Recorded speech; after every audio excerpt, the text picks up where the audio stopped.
and welcome to EWTN Pro-Life Weekly, your weekly dose of the top pro-life news and issues from a Catholic perspective. I'm Katherine Sumner in our Washington, D.C. studio. Here's what you can expect in this show.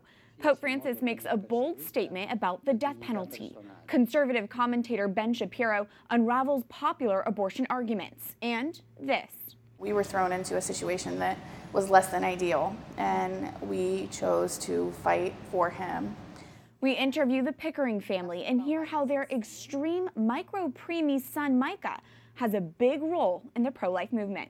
Little Micah is the namesake behind Micah's Law, the recent nickname of the pain-capable Unborn Child Protection Act, which would ban abortions at 20 weeks. This brings us to our top story, as Senate Majority Leader Mitch McConnell says Micah's Law is supported by the Republican members. It's supported by virtually all of my members, and we expect to have a vote on it at some point. Those comments came at a White House press briefing earlier this week when EWTN News Nightly's White House correspondent Mark Irons asked about support for Micah's Law, or the pain-capable bill. The bill was introduced into the Senate earlier this month by pro-life lawmakers. This is an opportunity for us to be able to basically catch up for the rest of the world, where the rest of the world has already gone, recognizing that a child at the 5th month of development is a viable child. We're joined now by Senator James Lankford from Capitol Hill. Senator, thank you for your time. Glad to be able to be with you. Senator, you've already voiced support for the pain-capable bill. What is your argument in favor of it? You know what, the pain-capable bill is one of these very simple bills that people try to make much more complicated than it really is. It answers the question, will the United States at least have abortion laws like the rest of the world does? The rest of the world does not allow elective abortion after 5 months of pregnancy, with the exception of countries like North Korea and China that are so atrocious on their human rights violations. The rest of the world also doesn't allow, if an abortion is botched, for a child to be fully delivered and then to allow the child to die in front of a group of medical professionals that are standing around watching it die. No one does that but the United States. So the pain-capable bill says, why don't we at least have abortion laws as restrictive as the rest of the world does, and not have American laws that are much more open on the death of children in the womb than the rest of the world. It also deals with this basic principle: is a child when they can feel pain?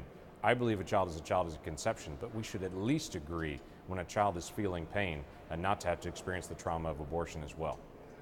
We've seen this bill go to the Senate before and it get knocked down. Do you have any hope that this time it will pass? We are going to work very hard in the Senate to be able to bring this up and to try to bring it up in a reasoned argument, to say there's no reason the United States should have abortion laws that allow the death of children after 5 months of gestation. So we're going to have that argument. I think there are multiple individuals that are appalled by the fact that America still allows full delivery of children during a botched abortion, and that child then dies on the table in front of everyone after delivery. That's an area that is very, very difficult for the people that are pro-abortion to be able to defend. They'll talk about tissue. They'll talk about it's a fetus. They don't believe it's a child until the mom declares it's a child. But when we look into the womb, we see 10 fingers and 10 toes and a beating heart and a functioning nervous system and DNA that is different than the mom and different than the dad. I think at a minimum we should be able to agree that that child is a child after they have feeling and after they can actually function in what the Supreme Court declared in the 1970s as viability. Why wouldn't we all agree that's definitely a child at that point? Your Democrat colleagues, Senators Manchin, Donnelly, and Casey, voted in favor of the pain-capable bill 2 years ago. In recent months, we've seen Democratic leaders openly debate on whether the party should be more open to pro-lifers. Do you see this as a unique time in which more Democratic politicians can vote pro-life, or will they face too much backlash? Well, the Republican Party is very open. There are a lot of open perspectives there. It's a big tent party with a lot of perspectives. I would hope for Democrats they would be a big tent party as well and wouldn't have some sort of litmus test to say you have to be pro-abortion to also be a Democrat. Unfortunately, that's been the trend of the last several years as Democrats have pushed out more and more individuals simply because they're pro-life. So I would hope that this would be a moment for Democrats to be able to rethink that position and to be able to say you can be pro-life and still be a Democrat. But we'll see what their own party presses them to be able to do in the days ahead. Senator James Lankford, thank you for your time. Great. Glad to be able to be with you. For reaction and continued analysis, we turn now to our expert. Margery Dannenfelser, president of the Susan B. Anthony List, joins us in studio. Marjorie, grateful to have you. Hey, Katherine, always. What did you make of what Senator Lankford had to say to us about his Democratic colleagues and their support of the pain-capable bill? Yes, I mean, he's such a great friend of the pro-life movement. He's very astute in his observations. One thing that we have seen very much is the debate within the Democratic Party right now about whether this should be a litmus test or not. Nancy Pelosi, the head of the DCCC, the election arm of the Democratic House members, about whether this should be a litmus test. We're seeing a crack in the armor of the Democratic Party on this, and I think this particular bill, the pain-capable bill, the Micah law, actually is a moment where we can see something beautiful happening within that party, but it's going to take a lot of work to get there. Potentially more Democratic votes. That's right. That's right. You called it Micah's Law. It has gotten that nickname. Why do you think this 5-year-old's boy is such a powerful face for this bill? Well, I think you've seen him. You know, you look at him and you think this bill can be nothing other than Micah's Law. Because you look at him and you say, this boy's peers and this boy's friends that should be in this world, that were born, could have been born around the same time, ought to be here. He's the beautiful face of it. Turning topics a bit, Senator Lankford is also behind a proposal to change how the Senate confirms presidential nominees to federal judgeships and the executive branch. Why is this so important, specifically for pro-life initiatives? Yeah, this is a huge and often hidden battle in D.C., especially now. The president has brought up 53 nominees. Only 7 have been confirmed. One of them, the Supreme Court Justice Gorsuch, and we have 160 openings to fill. This is so important because our pro-life laws get continually challenged by the other side, and we care. What is the court going to look like that within which they're going to get a decision made? It really matters who is listening to that case, whether they care about the rule of law and the Constitution or whether they have a political agenda or not. The Supreme Court and then all those other courts. Yes. Marjorie, I want to get your take on this next pro-life story right now as well. The Department of Health and Human Services makes a major pro-life change in its new strategic plan, stating it serves and protects Americans at every stage of life, beginning at conception. The phrase beginning at conception was previously not included. So Marjorie, how significant is this? Well, I think, we've been involved in this for a little while, and ideas have consequences. The idea that a person begins at conception has a consequence. It has a consequence in law. It has a consequence in actions. Therefore, for HHS to take this on as a mantra is a beautiful step. It means a lot. We are looking for the actions that follow that. We'll be following what that means. See that mantra taken into action. Amen. Yeah. Marjorie, thank you for your insight and expertise on these wide range of pro-life topics this week. Thank you. Thank you.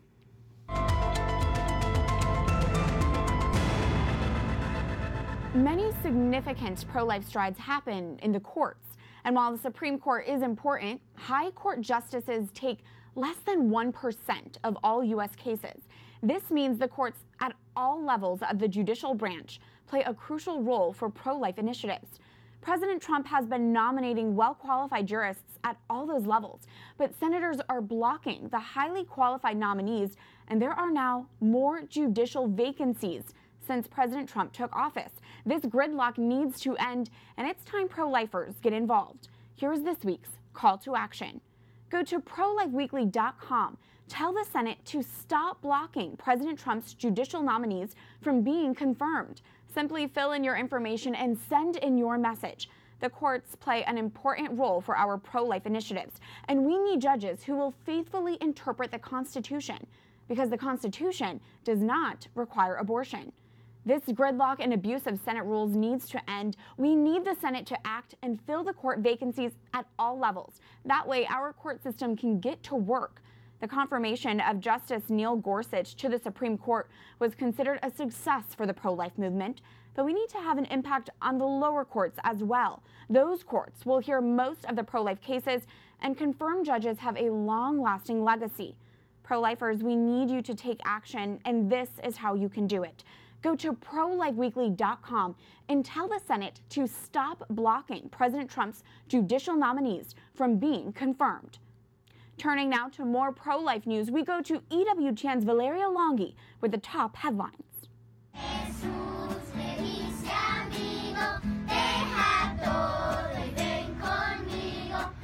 40 Days for Life Colombia kicked off and will continue until November 4th. People from all over the South American country joined together to pray for an end to abortion. Our sister agency, Así Prensa, reports the pro-life campaign, which takes place twice a year, had such a success in the past, the country's abortion leader, Pro Familia, asked Planned Parenthood International in 2016 to help contain and reduce the effects of 40 Days for Life. Abortion has been legal in Colombia since 2006 in cases where the mother's life is at risk, in cases of rape or incest, and in certain birth defect cases. The Catholic Church in Bolivia is responding to the recent expansion of legal cases for abortion. Que ninguna obra de salud de la Iglesia que reporte o no al sistema público de salud se prestará a quitar la vida de los más inocentes. That's Monsignor José Fuentes Cano, Secretary General for the Bolivian Bishops' Conference, saying hospitals run by the Catholic Church in Bolivia will not take away the lives of the most innocent, reaffirming the Church's stance on abortion. The country's clergy is also concerned about the possibility of losing their Catholic hospitals to the Bolivian government. Si deve affermare con forza che la condanna alla pena de morte. Pope Francis condemning the death penalty, calling it an inhumane measure that humiliates human dignity. The Holy Father told a gathering in Rome last week the Catechism of the Catholic Church should significantly revise its treatment of the death penalty. He also made it clear capital punishment is in itself contrary to the gospel because it voluntarily decides to suppress a human life. The Catechism currently supports using non-lethal means to defend and protect people's safety from aggressors and says necessary execution cases are very rare, if not practically non-existent. Valeria Longhi, EWTN, Pro-Life Weekly. Thank you, Valeria, for those pro-life headlines. Our next guest is known for his ability to leave people speechless when debating tough topics, including abortion. Take a look. Planned Parenthood is supposed to prevent abortions. Because, Planned Parenthood doesn't prevent abortions. They perform hundreds of thousands of abortions a year. They perform 300,000 abortions a year. They're the leading abortion mill in the United States. Evidence for that, though. That they perform 300,000 abortions a year from Planned Parenthood. That's my evidence. Ben Shapiro is editor-in-chief of The Daily Wire and host of the political online podcast, The Ben Shapiro Show. He joins us now from Los Angeles, California. Ben, thanks for being with us. Sure, thanks so much. Ben, you give a lot of speeches, often on college campuses, and it seems you get questions about abortion quite often. Is there a reoccurring theme you've noticed with these questions on these different campuses? Well, I think that the theme that I get the most is young women who suggest that I am somehow invading their bodily autonomy if I am pro-life, that if I want to preserve the life of the unborn, that this is somehow a threat to their rights as an independent woman. And I don't think it's a particularly strong argument, particularly because most of the people who state it generally don't bother to acknowledge the other side of the argument. They fail to acknowledge that there is a child in there, that there is something apart from a polyp. And once they are made aware of this, then their argument sort of falls apart. So they have to ignore part of the argument in order to make their argument stand up. And when I expose that, it doesn't tend to work too well. The rights of the unborn. I want to address the New York Times op-ed about you that ran last week. Some have called it a hit piece. And in it, writer Jane Coaston says you have hollow bravery, calls your campus speeches shadow boxing, and if you wanted to be genuinely brave, you challenge, quote, some of the wrong-headed ideas held by your right-wing fans. How do you respond to that? And do you see all the students you meet as coastal elites who have never left their bubble, as she calls them? No, and I think there are a number of ways to respond to that. Number one, I've never really attributed bravery to myself. I don't think that it's brave to walk on a campus and talk to kids. I think it's brave to be a member of the military. I think it's brave to be a cop. I think it's brave to be a firefighter. I don't think it's brave for me to walk with a security team at my side onto a stage. If I thought that I was going to get shot and murdered, then I probably wouldn't do it. So I don't consider myself part of that group anyway. As far as the idea that I'm not doing any good, one of the reasons that you have these debates is the same reason that Socrates had debates with random people on the street. I mean, the purpose is to elucidate ideas and bring ideas to the forefront. Some of these students are offended and easily offended, and some of them are melted as snowflakes. But the truth is, I've debated people on the left side of the spectrum my entire career, including very prominent people. I mean, Cenk Uygur, Sally Kohn, the head of the Seattle NAACP. I mean, I debate people on the left on a routine basis who are not college students. And going on college campuses is a great way for me to speak to students who, number one, feel they've been abandoned if they're on the right, and number two, students on the left who've never heard this point of view at all otherwise. So it was a very weird piece, and I was sort of put back by it, especially because of the claim that I don't say anything that sometimes is uncomfortable with my own listeners, considering that I spent the last 2 years not really openly supporting President Trump. In fact, I didn't vote for him during the election cycle. My listeners, by and large, did. So I've been pretty critical of people who are supposedly on my side when I think that they're wrong. So it's just a very weird piece altogether. Ben, you are a graduate of Harvard Law School. You were the youngest nationally syndicated columnist in the U.S. You're a smart man. What convinced you ultimately to become pro-life yourself? So it really began with science for me. So I'm a religious Jew. Religious Jews are pro-life.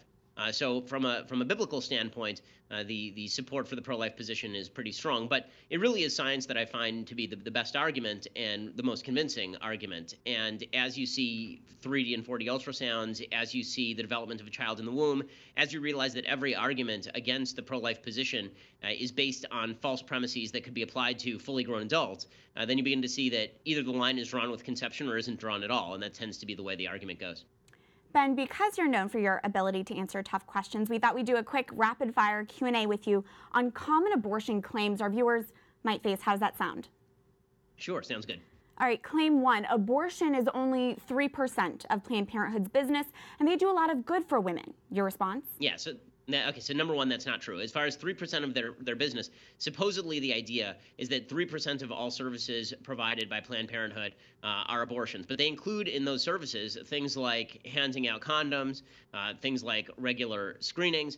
The fact is that of the actual operations performed by Planned Parenthood, something like 95% of all of those operations are done by Planned Parenthood, and Planned Parenthood provides 300 to 400,000 abortions a year. So it all depends on the metric that you're using, but to suggest that Planned Parenthood is not in the abortion business is simply false. Claim two, a fetus in the first trimester doesn't have moral value. Again, if you want to make the claim that a fetus doesn't have moral value in the first trimester, you'd have to explain when a human being develops moral value. Is it with a heartbeat? Because there are plenty of people who are living off a pacemaker. Is it with lung function? Because there are plenty of people who are on iron lungs. Is it with brain function? Because you're asleep, right, sometimes, and when you're a newborn baby, your brain function is not particularly high. So when exactly do you draw this line? And if you draw the line anywhere other than conception, you have to explain why it doesn't apply to people who you would consider a normal human being who shouldn't be killed. Finally, claim three, and this is a common one. It doesn't matter what you believe about abortion. You don't have the right to impose your pro-life views on another woman's body. How do you respond to that? Now, that's just as foolish as arguing that it's none of my business whether you beat a dog in your backyard. It's not my dog. I don't have anything to do with your backyard. If you decide that the dog is worthy of beating, what's to stop you from doing it? Am I the great moral arbiter? The answer is we make these moral judgments all the time when we see a violation of moral law, and it is a violation of moral law to kill another human being, which is why we have murder laws. Ben Shapiro, editor-in-chief of The Daily Wire, thank you for your time. Thanks so much. When we come back. This isn't something that you're asking to deliver your baby at 22 or 23 weeks. It's just something that you're faced. Stay tuned as EWTN Pro-Life Weekly continues after this break.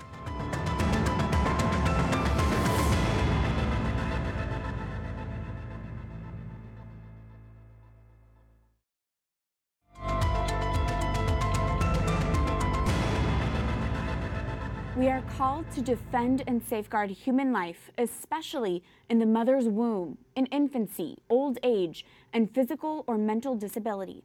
That's a tweet from our Holy Father, Pope Francis, only a few days ago. Welcome back to EWTN Pro-Life Weekly. I'm Katherine Sumner. Teen Vogue, a magazine that markets itself for young women, carelessly spreads its pro-abortion stance once again.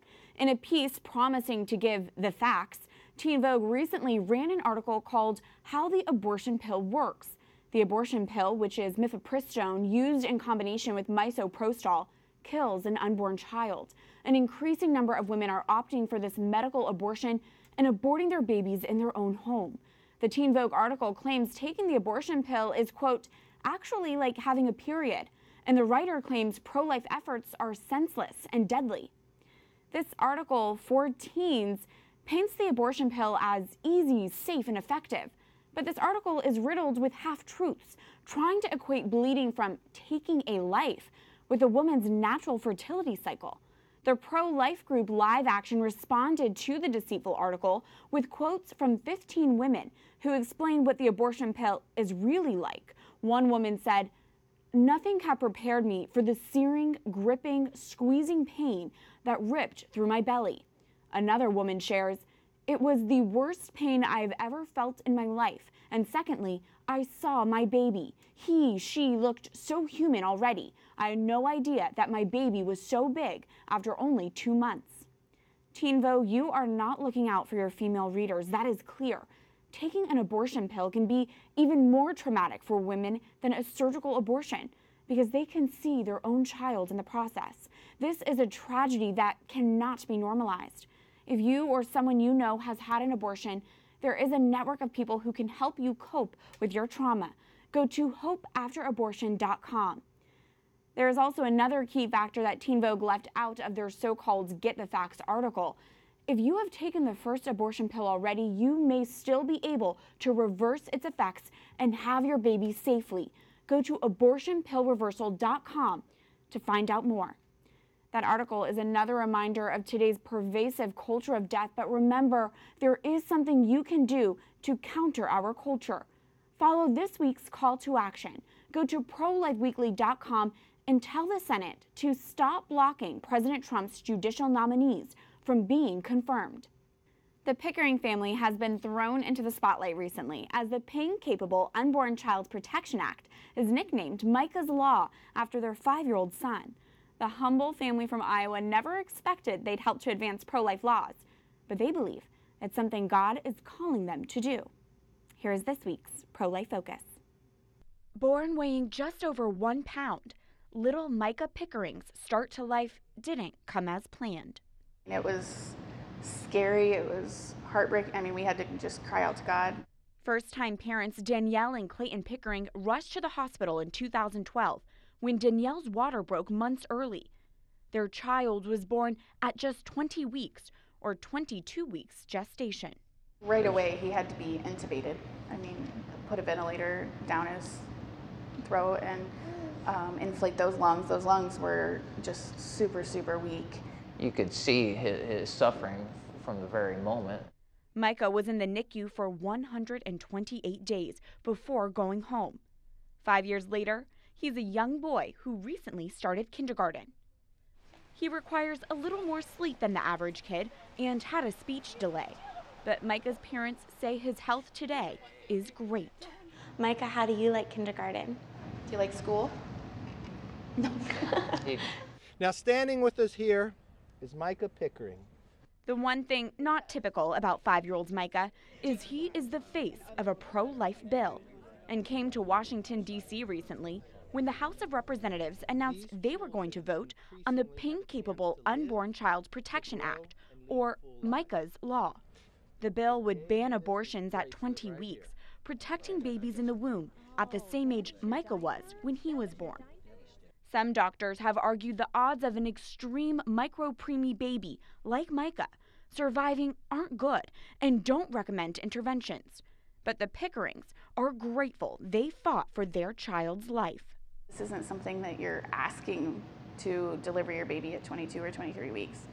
It's just something that you're faced. And when you're faced with that situation, most parents are like, yeah, let's save this baby. This is your very personal family story. What's it been like to have that shared with so many and used to lobby and rally support behind the pain-capable Unborn Child Protection Act?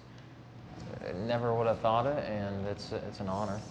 I mean, it's an honor just to be able to be used, and that's why we come out here. Is we feel a responsibility to take advantage for the the opportunity that God gives to tell people about Micah. And I think a lot of the statist people just don't have the knowledge. A lot of women and a lot of families, they like we've learned just by going through it.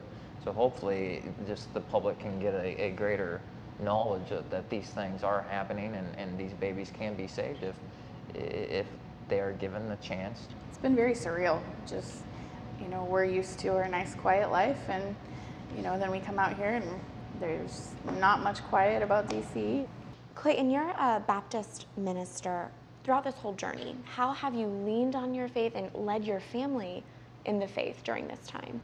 Well, because we had it before, and a lot of times, just as the sun, clouds will come over the sun, and it's there, even though you can't see it. And a lot of times, those trials and situations, you don't know what God is doing, but you know who He is. I am what I am.